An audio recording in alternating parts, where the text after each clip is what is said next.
DNN Hindi को subscribe करने के लिए दबाएं लाल रंग का सब्सक्राइब बटन और घंटी का बटन दबाकर ऑल नोटिफिकेशंस पर क्लिक करें।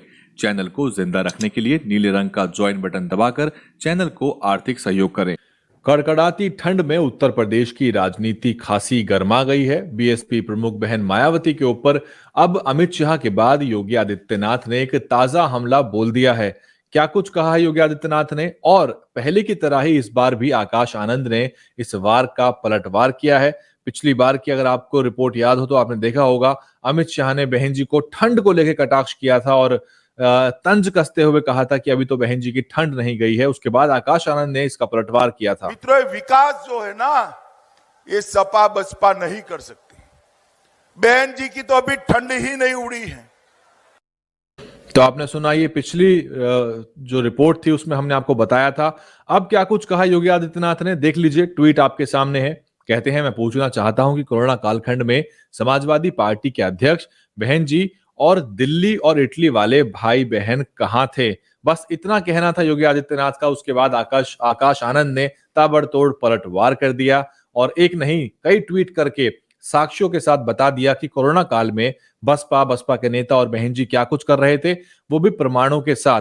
मैं आपको दिखा दूं, इससे पहले हम आगे बढ़े, मैं आपको सुना देता हूं कि योगी आदित्यनाथ ने क्या कहा है। उनके शब्दों में उनका जो तंज है वो सुन लीजिए।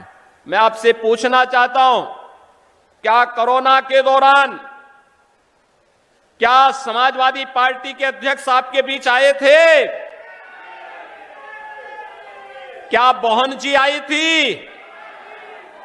और दिल्ली वाले और इटली वाले भाई बहन, इनका किसी का पता नहीं था ना?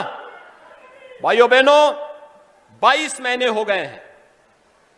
22 महीने में 20 महीने ये लोग गायब थे। आप मुझे एक बात बताइए, यहां तो हमारे युवा हैं, जो लड़का साल भर स्कूल नहीं जाएगा और अंतिम एक महीने।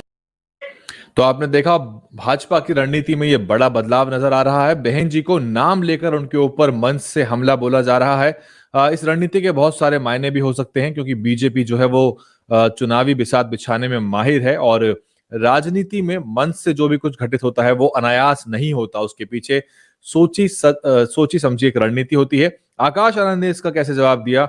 उन्होंने कहा कि आदरणीय योगी आदित्यनाथ जी, जनता जानना चाहती है कि ऑक्सीजन की कमी से कितनी जानें गई।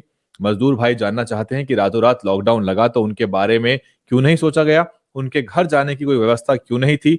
युवा जानना चाहते हैं कि क्यों उनकी नौकरियां छिन गई हैं। है कोई जवाब? तो आप देख सकते हैं कि सीधा हमला बोला है और एक कैजुअल जो भाषा का इस्तेमाल किया है, सीधे एक जो कॉमन पार्लेंस होती है आम आदमी की बोलचाल की भाषा, उसमें उन्होंने पूछा है कि है कोई जवाब। साथ ही वो कहते हैं कि वैसे तो आपको बताता चलूं कि माननीय मुख्यमंत्री जी, आदरणीय मायावती जी ने अपने विधायक सांसदों से महामारी के समय 1-1 करोड़ देने का आह्वान किया था।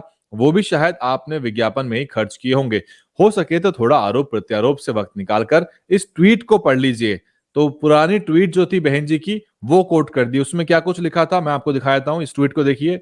ये कोरोना काल में बहन जी की ट्वीट है कि कोरोना वायरस की महामारी के प्रकोप के मद्देनजर खासकर यूपी के बसपा विधायकों से अपील है कि वो अपनी पार्टी के सभी सांसदों की तरह अपनी विधायक निधि से कम 1-1 करोड़ रुपए जरूरतमंदों के लिए जरूर दें और बीएसपी के अन्य लोग भी अपने पड़ोसियों का जरूर मानवीय ध्यान रखें। तो आपने देखा किस तरह से आकाश आनंद ने इस ट्वीट का रेफरेंस दिया और साथ ही साथ उन्होंने ये भी ट्वीट किया। देखिए आगे, लीजिए माननीय मुख्यमंत्री जी, आपको कुछ और भी याद दिला दूं, ये आप ही के शब्द हैं, जहां आपने आदरणीय मायावती जी को कोरोना के विरुद्ध अभियान में सहयोग के लिए धन्यवाद दिया था। क्या अब भी आप पूछेंगे कि हमने क्या किया, या अब भी आप बताएंगे कि आपने क्या किया? तो असल में वो एक कोट कर रहे हैं ट्वीट को। कौन सी ट्वीट है मैं आपको दिखा देता हूं। ये योगी आदित्यनाथ जी की ट्वीट है, देखिए ध्यान से इसको। मुख्यमंत्री योगी आदित्यनाथ जी ने बहुजन समाज पार्टी के राष्ट्रीय अध्यक्ष और पूर्व मुख्यमंत्री बहन मायावती द्वारा कोरोना वायरस के खिलाफ प्रदेश सरकार के अभियान में बहुजन समाज पार्टी के विधायकों को सहयोग दिए जाने के निर्देश पर उन्हें धन्यवाद दिया है। तो ये ट्वीट निकाल के, मतलब जो टीम है आकाश आनंद की पूरी तरह सक्रिय हो गई और फटाफट इसके ऊपर 3-4 ट्वीट करके पलटवार किया गया।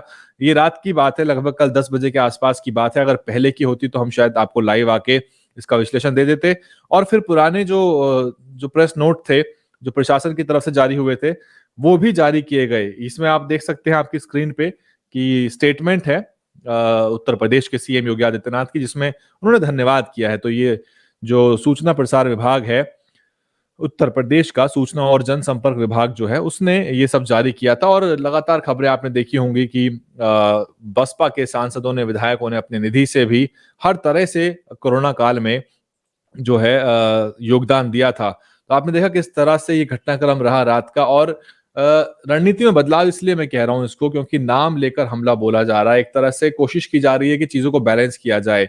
वैसे तो भाजपा सपा से सीधी टक्कर दिखाना चाहती है, लेकिन उनको डर ये भी है कि कहीं एक तरफा ना हो जाए पूरा मामला और उसका फायदा कहीं एक तरह से बसपा की तरफ ना चला जाए। क्योंकि साइलेंट रहने में जो बसपा को कोई दिक्कत नहीं है, लेकिन बसपा के साइलेंट रहने से बसपा के विरोधी भी परेशान हो जाते हैं कि आखिर इतना साइलेंट क्यों है। हालांकि जो मीडिया बता रही है कि बसपा साइलेंट है या बहन जी नहीं निकल रही, उसके उलट आप देख लीजिए सतीश चंद्र मिश्रा जी की और भी बाकी नेताओं की लगातार गतिविधियां चल रही हैं और बसपा ने सबसे कठिन काम सबसे पहले कर लिया, जो कि है प्रत्याशी घोषित करना। अब वो सारे प्रत्याशी जनसंपर्क कर रहे हैं। लगभग पौने 200 से 200 के बीच में प्रत्याशी जो है अब तक फाइनल हो चुके हैं। हम भी आपको लगातार रिपोर्ट दे रहे हैं और कोरोना मैनेजमेंट को लेके फिर बहुत सी रिपोर्ट निकल के आई। कुछ लोगों ने इस पे तीखी टिप्पणियां भी करी हैं और बीजेपी का कैसा कोरोना मैनेजमेंट रहा था वो सब दिखाने के लिए ये वीडियो भी पोस्ट किया गया।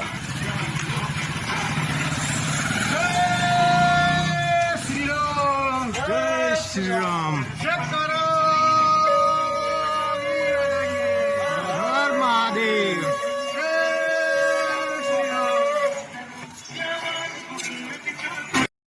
तो ये स्थानीय बीजेपी नेताओं की तस्वीर है जिसमें वो जो है हवन का धुआं जो है उसको लेके पूरे इलाके में घूम रहे हैं। और जब आप प्रशासनिक क्षमता आपके पास ना हो तो धर्म को आगे कर दीजिए, क्योंकि धर्म आपको बचा लेगा।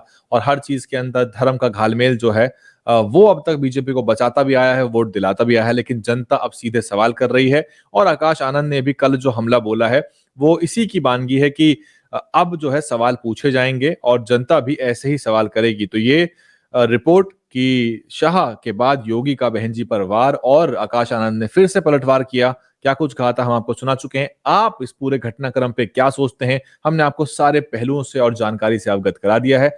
You are watching DN Hindi, मैं हूं वैभव कुमार। दोबारा हाजिर होंगे एक और विश्लेषण, एक और रिपोर्ट लेके। आप कमेंट करके बता दीजिए कि आपको क्या लग रहा है, क्या करना चाह रही है भारतीय जनता पार्टी, आपकी समझ क्या कहती है। और सब्सक्राइब जरूर करिए। बिना सब्सक्राइब किए रिपोर्ट को देखना बहुत बड़ा गुनाह है। सब्सक्राइब जरूर करिए। आप में से अधिकतर लोग सब्सक्राइब नहीं करते हैं लेकिन रिपोर्ट आके देखते हैं। वीडियो 2 लाख, 1.5 लाख, 3 लाख देखी जाती है, लेकिन सब्सक्राइब आप अगर करें तो चैनल की ताकत बढ़ेगी। सब्सक्राइब करिए, वीडियो को लाइक करिए और यूट्यूब को बताइए कि आपको वीडियो पसंद आई है। कमेंट और लाइक करना इसका एक जरिया है। डीएनएन हिंदी को सब्सक्राइब करने के लिए दबाएं लाल रंग का सब्सक्राइब बटन और घंटी का बटन दबाकर ऑल नोटिफिकेशन पर क्लिक करें। चैनल को जिंदा रखने के लिए नीले रंग का ज्वाइन बटन दबाकर चैनल को आर्थिक सहयोग करें।